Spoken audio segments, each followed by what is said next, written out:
Hi guys! So for today's video, pag-uusapan natin ang problema sa excavator. So kakatawas na namin mag-troubleshoot. Actually gumana na siya. Back to loading na, discharging na uli sila, mga excavator driver namin.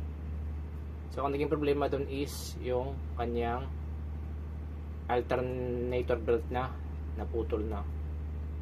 So ayun. So, paano malaman na alternator belt ang kanyang problema? So, madali lang.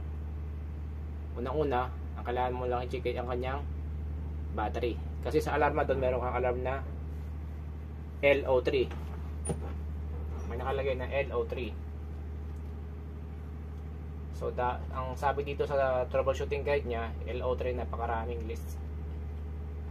Ito yung mga details niya.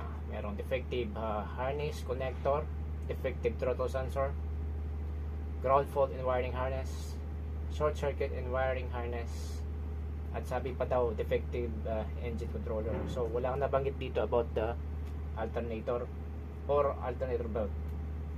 So ayun lang guys. Mas magandang puntahan nyo mismo sa excavator at doon nyo alamin one by one. Unang-una kasi nga meron kang low battery, so i-check mo kagad yung battery. So ang ginawa ko, chinek ko yung battery. Ayun nga, below nasa sa normal range ng volt nya. So pangalawang tinignan ko, chinek ko yung kanyang alternator. So nung nakita ko yung alternator nya, putol na pala ang kanyang belt, kaya pala hindi siya nag-charge. So simple lang guys. So ganito lang ginawa namin.